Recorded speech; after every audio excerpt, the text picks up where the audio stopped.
and he was very homesick. Oh, not that paradise wasn't beautiful, but the earth was beautiful too. Wasn't it created by God himself? Why, there were trees to climb and brooks to fish and caves to play at pirate chief, the swimming hole, and sun and rain and dark and dawn, thick brown dust so soft and warm beneath your feet. The understanding angel smiled, and in his eyes was a long-forgotten memory of another small boy from long ago. Then he asked the littlest angel what would make him most happy in paradise. This cherub thought for a moment and whispered in his ear, "There's a box. I left it under my bed back home. If only I could have that."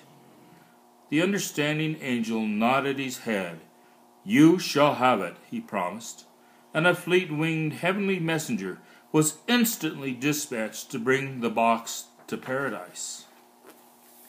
And then, in all those timeless days that followed, everyone wondered at the great change in the littlest angel.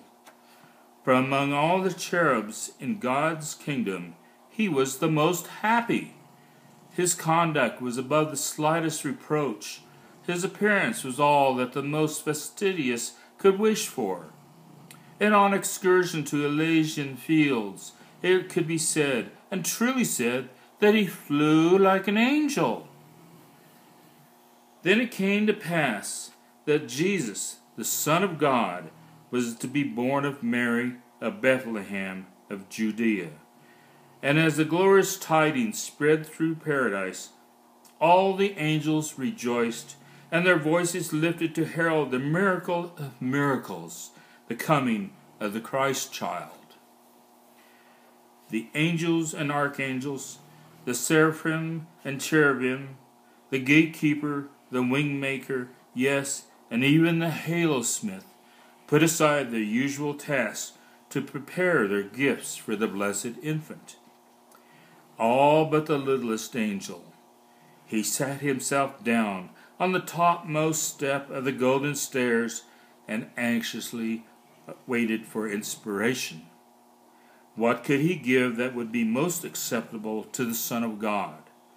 At one time he dreamed of composing a lyric hymn of adoration, but the littlest angel was woefully wanting in musical talent. Then he grew tremendously excited over writing a prayer that would live forever in the hearts of men, because it would be the first prayer ever to be heard by the Christ child. But the littlest angel was lamentably lacking in literate skill. What, oh what, could a small angel give that would please the holy infant? The time of the miracle was very close at hand, when the littlest angel at last decided on his gift. Then on the day of days he proudly brought it from its hiding place beneath a cloud, and humbly, with downcast eyes, placed it before the throne of God. It was only a small, rough, unsightly box, but inside were all those wonderful things that even a child of God would treasure. A small, rough, unsightly box, lying among all those other glorious gifts from all the angels of paradise. Gifts of such rare and radiant splendor and breathless beauty that heaven and all the universe were lighted by the mere reflection of their glory. And when the littlest angel saw this, he suddenly knew that his gift to God's child was irreverent, and he devoutly wished that he might reclaim his shabby gift. It was ugly. It was worthless. If only he could hide it away from the sight of God before it was even noticed. But it was too late. The hand of God moved slowly over all that bright array of shining gifts, then paused, then dropped, then came to rest on the lowly gift of the littlest angel. The littlest angel trembled as the box was opened, and there before the eyes of God and all his heavenly host was what he had offered to the Christ child. And what was his gift to the blessed infant? Well, there was a butterfly with golden wings, captured one bright summer day on the hills above Jerusalem, and a sky-blue egg from a bird's nest in the olive tree that stood to shade his mother's kitchen door. Yes, and 2 white stones found on a muddy riverbank where he and his friends had played like a small brown beavers, and at the bottom of the box a limp, tooth-marked leather strap, once worn as a collar by his mongrel dog, who had died as he had lived, in absolute love and infinite devotion. The littlest angel wept hot, bitter tears, for now he knew that instead of honoring the Son of God, he had been most blasphemous. Why had he ever thought the box was so wonderful?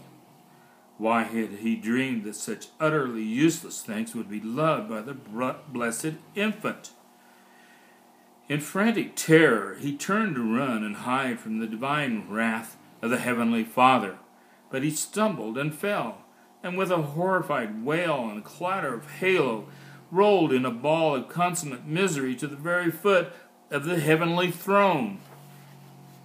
There was an ominous and dreadful silence in the celestial city, a silence complete and undisturbed, save for the heartbroken sobbing of the littlest angel. Then suddenly the voice of God, like divine music, rose and swelled through paradise. And the voice of God spoke, saying, "Of all the gifts of all the angels, I find that this small box pleases me most. Its contents are of the earth and of men, and my Son is born to be king of both. These are the things my Son, too, will know and love and cherish, and then, regretful, will leave behind him when his task is done. I accept this gift in the name of the child Jesus, born of Mary this night in Bethlehem." There was a breathless pause, and then the rough, unsightly box of the littlest angel began to glow with a bright, unearthly light, and then the light became a lustrous flame, and the flame became a radiant brilliance that blinded the eyes of all the angels. None but the littlest angel saw it rise from its place before the throne of God, and he, and only he, watched it arc the firmament to stand and shed its clear, white, beckoning light over its stable where a child was born. There it shone on that night of miracles, and its light was reflected down the centuries deep in the heart of all mankind. Yet earthly eyes, blinded too by its splendor, could never know that this lowly gift of the littlest angel was what all men would call forever the shining star of Bethlehem. Thank you. Merry Christmas.